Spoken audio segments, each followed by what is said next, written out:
小子，竟然敢抢2大兽高招到什么程度啊！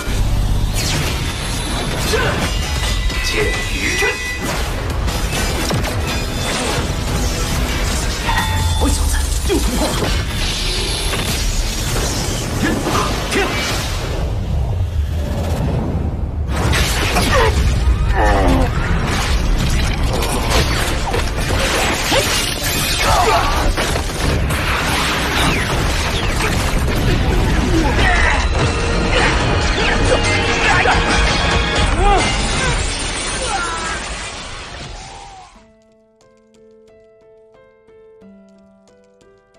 Halo gengs, balik lagi dengan Bang Panjul si pendongeng handal, dan dimanapun kalian berada, Bang Panjul akan selalu mendoakan agar kita semua dalam keadaan sehat, dan dicukupkan rezeki serta kuota internetnya. Karena pada pembahasan kali ini, Bang Panjul akan membawakan spoiler dari Donghua Swallowed Star, episode 189, berdasarkan versi novelnya ya guys, jadi akan ada ketidaksamaan antara gambar serta video, karena videonya sendiri, diambil dari beberapa episode yang sudah rilis. Dan seperti biasa, jika kalian suka dengan konten-konten seperti ini, langsung disubrek aja, biar nggak ketinggalan spoiler ataupun alur cerita dari Donghua lainnya. Setelah mendengar perkataan Babata tentang armada keluarga Noulan yang sebentar lagi akan mencapai bumi, Luo Feng pun bergegas meninggalkan planet Mars. Di sisi lain, tepatnya di halaman rumah Luo Feng, tampak kedua anak kembarnya yang sedang berlatih menggunakan pisau terbang, dan sedang terlibat dalam pertempuran, yang saat itu diawasi oleh seorang lelaki botak dengan bibir tebal, yang merupakan budak milik Luo Feng, yang diketahui bernama Divan, seorang pembaca roh tingkat semesta level 9. Di sela pertempuran itu, tiba-tiba ekspresi Divan berubah, sembari berkata kepada dua muridnya itu untuk menghentikan sesi latihan. Dan ternyata, beberapa saat kemudian, muncul Luo Feng yang telah berdiri di sampingnya. Divan, apakah sulit bagimu untuk melatih kedua anakku itu? Ucap Luo Feng sembari tersenyum. Mengetahui kedatangan tuannya, Divan pun tampak sedikit membungkuk dengan dipenuhi rasa hormat. Tuan, rupanya Anda telah kembali, ucap Divan dengan hormat, lalu kembali berkata. Tuan, saat ini kekuatan kedua anak Anda sudah sebanding dengan dewa perang tingkat lanjut, ungkap Divan.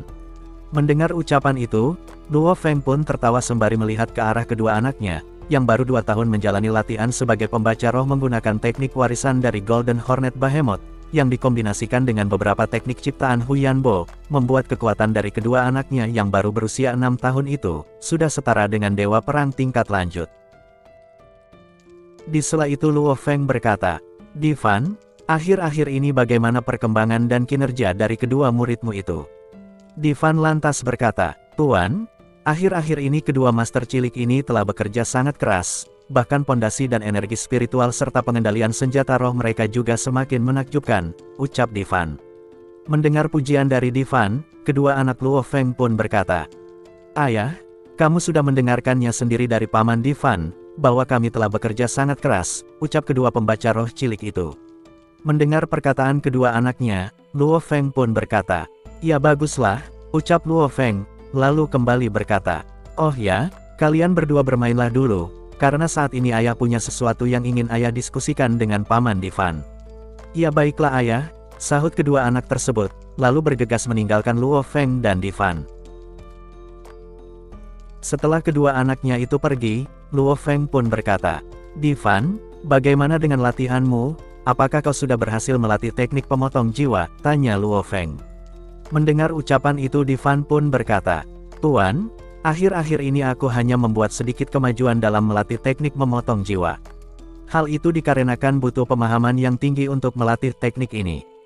Kalau diperbolehkan, bawahan ini ingin meminta saran pada Tuan, ucap Divan dengan hormat. Mendengar ucapan itu, Luo Feng pun berkata, Divan, teknik pemotong jiwa tingkat pertama adalah tentang energi dari seorang pembaca roh, yang memungkinkan energi spiritual itu dapat menyatu dengan pedang, ucap Luo Feng, yang sebenarnya semua jawaban itu adalah perkataan Babata, yang disampaikan oleh Luo Feng sebagai perantara.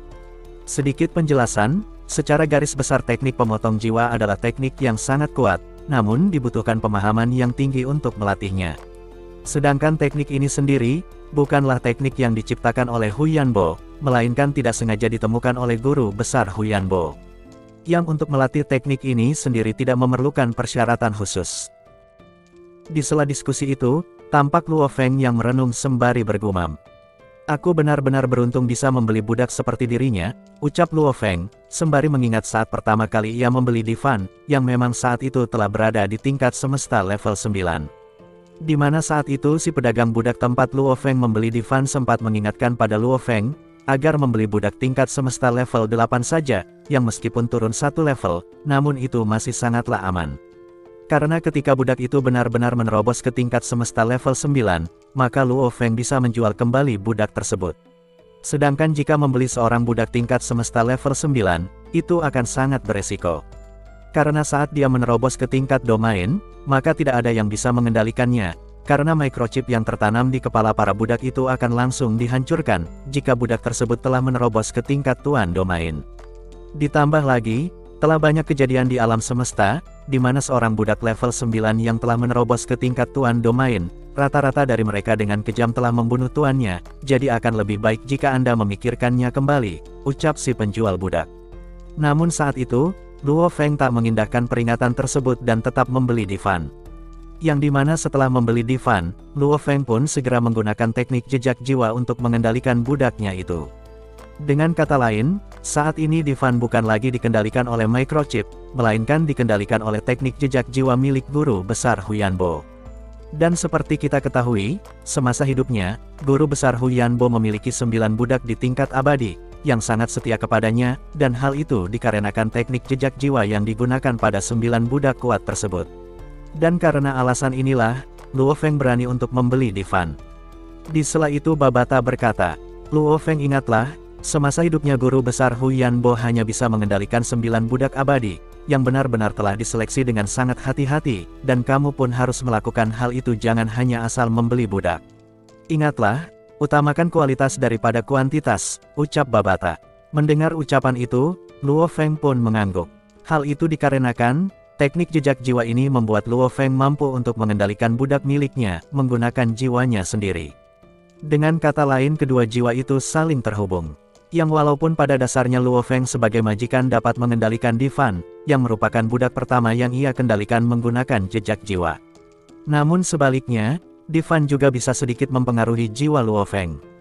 Oh ya gengs, bagi teman-teman yang belum paham dengan urutan tingkat kekuatan, atau yang lebih kita kenal dengan sebutan kultivasi di Donghua Swallowed Star, silahkan simak di kolom deskripsi karena udah Mimin cantumkan.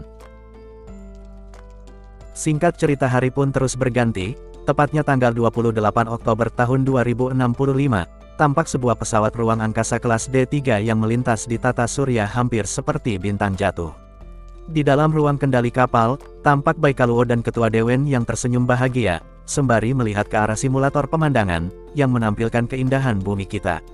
Ini, apakah planet indah ini yang bernama Bumi? Tanya Baikaluo, yang terbelalak kaget dengan keindahan planet biru yang ada di depannya.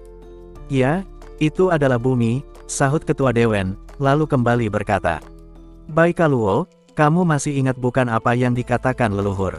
Ya Ketua, sebelumnya guru berpesan, bahwa kita harus diam-diam memasuki Bumi untuk mengambil pesawat automat itu, tanpa diketahui oleh tentara Bumi, sahut Baikaluo. Ya baguslah jika kau masih mengingatnya, ucap Ketua Dewan. Di sela obrolan mereka, tiba-tiba aktivitas pesawat yang sedang melesat itu, tertangkap oleh sistem pengawasan yang sebelumnya telah dipasang oleh Luo Feng di beberapa asteroid, tepatnya, saat gelombang serangan pertama keluarga Nolan, yang saat itu dipimpin oleh Buluo. Di sisi lain, tampak Luo Feng yang masih berkumpul dengan keluarganya, seketika dikagetkan dengan bunyi alarm di komunikator miliknya. Mendengar alarm itu, Luo Feng pun segera melihat ke arah komputer kuantum, yang saat itu menampilkan gambaran sebuah pesawat alam semesta berbentuk kapak, yang saat itu melaju ke arah Bumi dengan kecepatan penuh. Melihat hal itu, Luo Feng pun tampak tersenyum sembari berkata, baguslah mereka telah tiba, ucap Luo Feng, sembari berdiri dan mengusap kepala kedua anaknya, lalu berkata pada Susin. Istriku, aku akan keluar sebentar, karena ada urusan yang harus aku selesaikan, dan mungkin baru kembali besok pagi, ucap Luo Feng. Ya baiklah, tapi kamu harus hati-hati, ucap Susin. Divan, ayo kita pergi, ucap Luo Feng. Baik tuan, sahut Divan, yang langsung melesat dan masuk di kabin sebuah pesawat alam semesta bersama Luo Feng. Babata, Karena pertempuran antara para pejuang tingkat semesta tak bisa dilakukan di bumi, jadi ayo kita berikan sambutan di luar tata surya pada para pencuri itu, ucap Luo Feng. Oh tenang, serahkan saja padaku, ucap Babata, yang langsung menerbangkan pesawat tersebut, yang berakselerasi menerobos atmosfer bumi. Tampak saat itu, di dalam ruang kendali kapal, Luo Feng berdiri tanpa ekspresi, sembari melihat ke arah layar. Babata, berapa lama lagi sebelum mereka memasuki atmosfer bumi? Luo Feng, jika kapal itu terus mempertahankan kecepatannya, maka dalam waktu 8 jam 49 menit lagi mereka akan mencapai bumi, ucap Babata. Oh, 8 jam 49 menit lagi, jika demikian segera aktifkan kecepatan maksimal, karena aku sudah tidak sabar untuk memberi kejutan pada mereka, ucap Luo Feng. Di sisi lain, tepatnya di pesawat alam semesta yang dipimpin oleh Dewen, yang merupakan leluhur kedua keluarga Noulan, terdengar Bai Kaluo berkata, "Senior, apakah Anda sudah melaporkan situasi terkini pada leluhur?" ucap Bai Kaluo. Mendengar ucapan itu, Dewen pun berkata, "Ya, leluhur telah mengetahui bahwa kita telah mencapai tata surya bumi dan dia sangat bahagia, bahkan leluhur berkata, bahwa dia akan menjaga komunikasi agar tetap terhubung di jaringan virtual alam semesta, dan akan terus menunggu kabar dari kita," ucap Dewen, dengan senyuman yang tak bisa dituliskan dengan kata-kata. Di sela obrolan itu, tiba-tiba terdengar bunyi alarm yang sangat menusuk telinga, yang bergema di dalam ruang kontrol pesawat. Dan jelas, hal itu membuat ekspresi Dewen seketika berubah.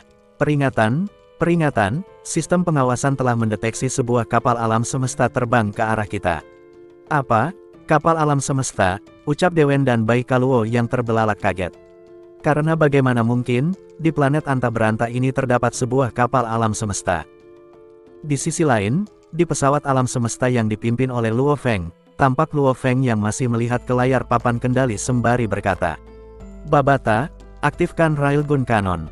"Oh siap, perintah dilaksanakan," ucap Babata, yang terus muncul di layar papan kendali. Tak berselang lama, terlihat di bagian atas pesawat yang saat itu tertutup perisai energi, tampak kepala meriam dengan diameter 6 meter, mulai menjulur melewati perisai energi. Kapten Luo Feng, membutuhkan waktu 60 detik untuk aktivasi energi, dan hitungan mundur telah dimulai, ucap Babata, yang mulai menghitung mundur. "Baiklah Babata, hancurkan mereka dalam satu serangan," perintah Luo Feng. "Dan biar nggak kelamaan ngitungnya, mending kita bantu aja si Babata buat ngitungnya gengs." Singkat cerita, hitungan mundur pun telah mendekati detik terakhir, tiba-tiba terdengar Babata berkata, "Railgun Cannon, tembak," teriak Babata yang tampak bersemangat. Di sisi lain, tepatnya di pesawat alam semesta milik keluarga Noulan, terdengar Dewen berkata, Ini hanyalah pesawat alam semesta kelas C9, jadi seharusnya kita bisa menghindarinya," ucap Dewen. Di sela itu, tampak Iai di layar yang berkata, "Kapten, saat ini kita terbang lurus dengan kecepatan penuh menuju bumi, jadi sangat tidak mungkin untuk menghindar.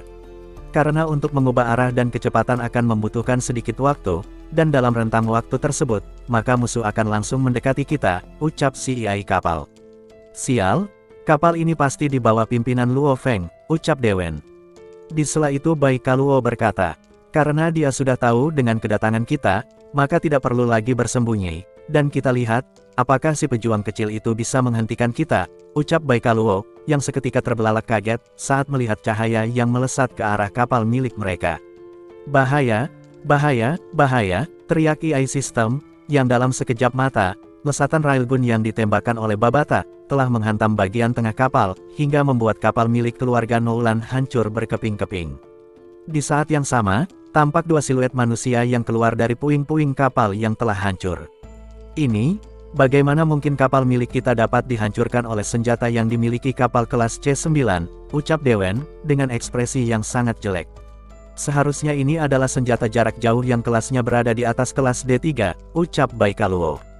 Mendengar ucapan itu, Dewen pun menggelengkan kepala.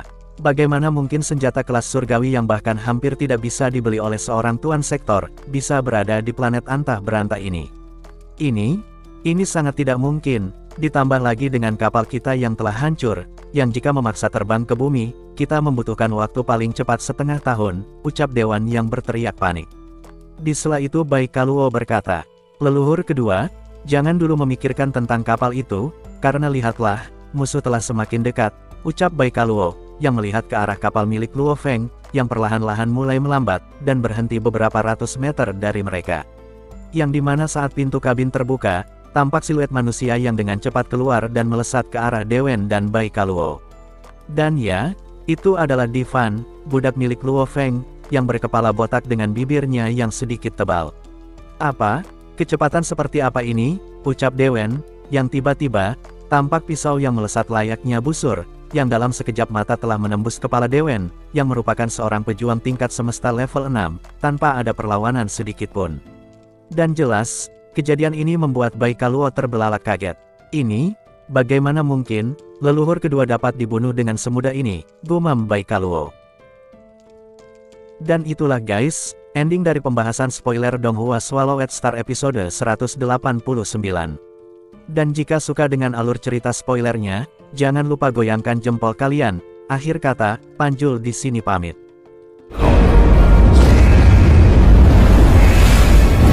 地求者诛。